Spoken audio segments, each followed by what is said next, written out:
Ah, c'est fini. Ouh. Ah, ça m'aura pris... ça m'aura pris combien de temps déjà? Voyons voir. Alors, à la seconde près, ça m'aura pris...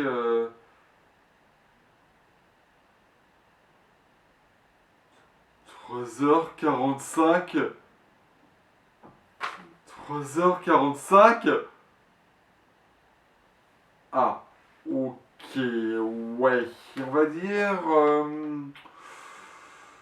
dire que ça m'aura pris un peu de temps.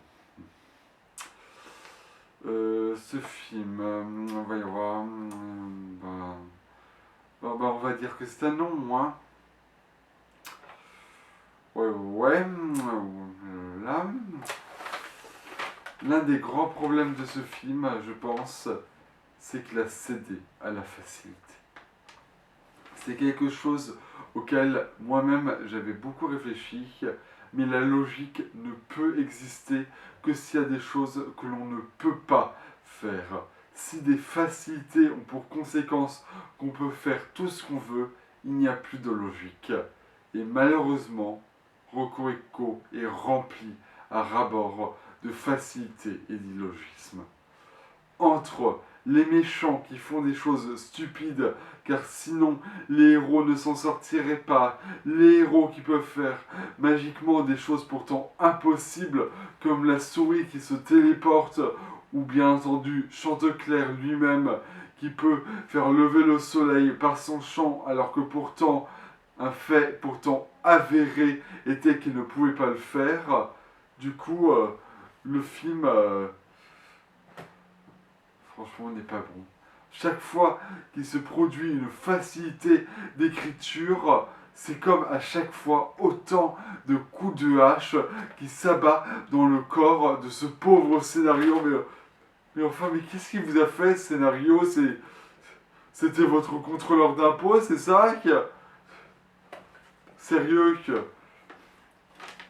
Il en ressort donc que le film comporte un nombre incalculable d'incohérences et je ne suis même pas sûr de les avoir toutes trouvées. Et on n'est pas mieux aidé par les personnages qui sont tous idiots et détestables sans rien en faire. En effet, quand dans une histoire, des personnages se montrent détestables, ou plutôt quand ils ont des énormes défauts, soit c'est l'option classique, à savoir le personnage qui commence en ayant beaucoup de défauts, qui doit évoluer pour apprendre de ses erreurs et se défaire de ses défauts, soit le personnage est détestable, mais par contre, il reste détestable de bout en bout, et par contre, on lui donne en même temps suffisamment de qualité pour compenser ça. Mais là, dans Rococo, on n'a rien tout ça. Donc, il n'y a aucune raison de s'attacher à eux. Aucune. En fait, je pense que pour moi, le plus gros problème, peut-être le problème dans lequel énormément d'autres problèmes du scénario découlent, c'est un problème de temps. Pour moi, clairement, ce film avait eu des idées, des tas d'idées, qui n'attendaient qu'à être développées convenablement. Sauf qu'à un moment donné, il s'est avéré qu'il avait une contrainte de temps et qu'il ne pourrait pas mettre tout en même temps. Et là où des scénaristes se seraient montrés compétents en comprenant qu'à ce moment-là, ils devraient faire un tri et qu'ils ne pourraient pas tout mettre, eh bien, Rococo a eu l'idée stupide de ne pas faire ce tri pourtant nécessaire pour éviter qu'il se casse la gueule, et ils ont tout gardé en même temps. Et là, à ce moment-là, on est comme dans la situation où on vous dit, je suis désolé, on n'a pas le choix, on est obligé de faire comme ça, mais désolé, va falloir monter à 7 dans une Twingo. Et là, à ce moment-là, quand on vous demande qu'est-ce qu'on va faire, comment on fait pour ça, on se dit, je sais pas, tassez-vous comme vous pouvez, qu'est-ce que je peux, moi? Et là, je vais pouvoir vous ressortir l'extrait du nom de la rose, que cette fois, et contrairement à ma vidéo d'introduction, je vais pouvoir vous passer dans une bonne qualité vidéo. Maître, Hmm. quelle langue ce frère parlait-il? Toutes. Et aucune. En mettant tout, bah finalement, on ne met rien. Et ce que je vous dis, ce trop-plein, c'est quelque chose qui se sent grave parce que le film, systématiquement, a cherché à faire coexister deux choses complètement contraires en même temps. Ah oui, c'est vraiment une idée vachement débile, hein, et ça se sent vraiment grave. Parce que ce soit cette idée débile de mondes parallèles qui sont censés être deux mondes contraires en même temps, etc., etc., qui a deux temporalités différentes avec d'un côté les choses qui nous montrent qu'il a dû s'écouler peu de temps et en même temps qu'il a dû s'écouler un certain temps, mois ou années, on ne sait pas trop, le fait qu'il y ait deux méchants complètement contraires dont on se dit qu'ils ne peuvent pas exister dans la même diégèse, le fait que Chanteclair, il y a des choses pour nous dire et même nous rappeler qu'il ne peut pas faire lever le soleil par son chant, d'autres qu'il le peut parfaitement et que c'est même ce qu'il fait. Bref, vous l'avez compris, à chaque fois, le film fait coexister deux choses complètement contraires en même temps. Du coup, le film, c'est ce gag de Gaston Lagaffe personnifié avec le Gaston qui a une idée, c'est de vouloir faire une voiture qui peut aller avec deux volants, on peut aller de gauche à droite. Il emmène Mlle Jeanne. Et évidemment, ils ne sont pas d'accord sur la direction et chacun veut aller vers une direction contraire en même temps et du coup la voiture finit complètement détruite parce qu'elle est écartelée en deux. Voilà, c'est ça, c'est ce gag-là de Gaston Lagaffe, c'est ce film. Et le fait de savoir que ces éléments disparaissent dès leur scène d'introduction, ça apporte de nombreux problèmes. Déjà, le premier, le plus évident, c'est que si ça disparaît juste après leur scène d'introduction, ces éléments ne servent à rien. C'est comme si je prenais ce paquet de spaghettis, donc voilà, je l'ai introduit. Et Oh rien. Et vu que c'était des éléments qui étaient hyper intéressants, au niveau de l'excitation, imaginez qu'on vous parle d'une course de voiture où les coureurs doivent régulièrement passer par des précipices qu'ils doivent esquiver ou bien qu'ils doivent plonger à l'intérieur. Alors toi, tu entends ça, tu te dis que ça va être génial. Tu prépares les chips, tu t'installes, t'attends plus que ça, et non. Ça n'aura jamais eu lieu. Le soufflet qui retombe. Et une autre conséquence que ça entraîne, c'est que le film ne peut délivrer aucun message.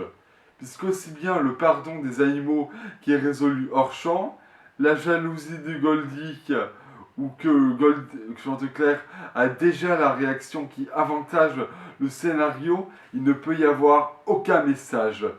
Et du coup, le film se résume à un simple conflit manichéen basique, gentil contre méchant, tout court.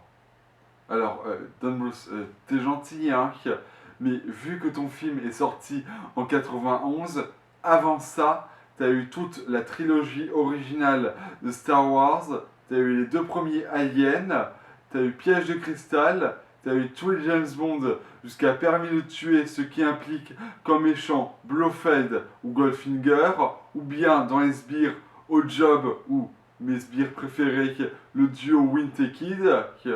Et enfin, et je vais terminer là-dessus, en dessin animé, il y a un petit film sur lequel Don Bluth a travaillé en tant qu'animateur. Sache que tu as eu tort de me défier, moi et toutes les forces de l'enfer.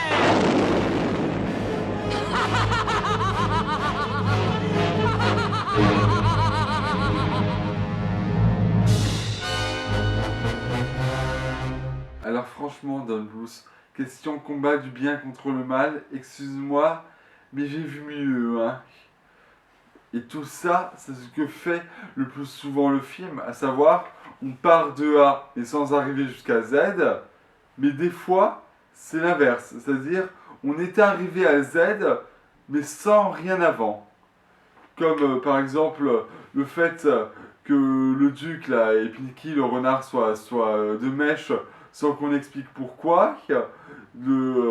Ou encore les pouvoirs que Chanticleer possède à la fin du film sans qu'ils aient été introduits ou expliqués pourquoi ils ne pouvaient pas le faire avant. Et des fois c'est un peu les deux, c'est-à-dire on part de A pour aller à Z, mais il n'y a rien entre les deux.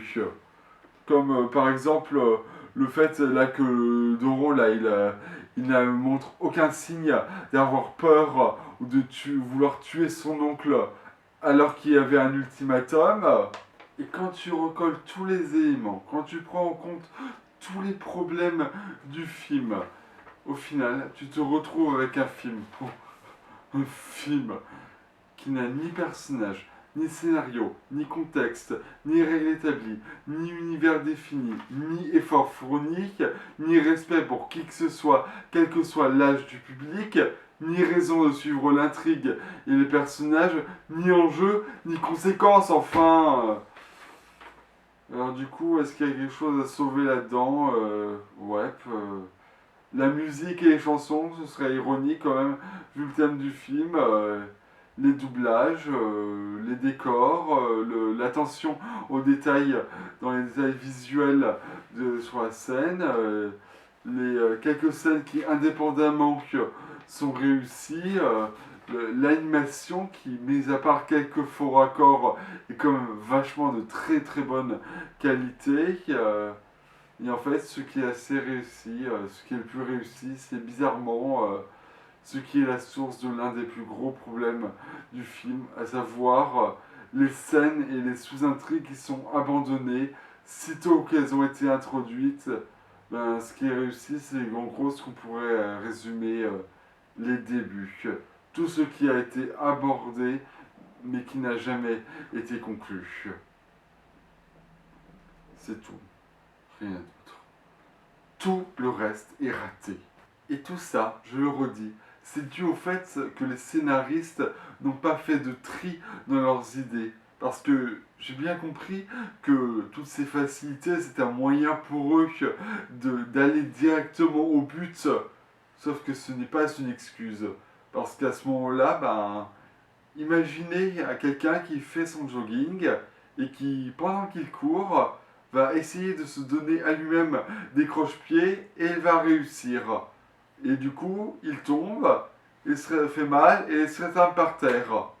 Sauf que du coup, ben, s'il est tombé, il ne peut s'en prendre à personne d'autre qu'à lui-même, puisque c'est lui qui s'est donné des croche-pieds. Si le film est pourri, c'est parce que les scénaristes n'ont pas fait de tri, il n'y a pas d'excuse. Et du coup, bah, nous, on l'a dans le baba.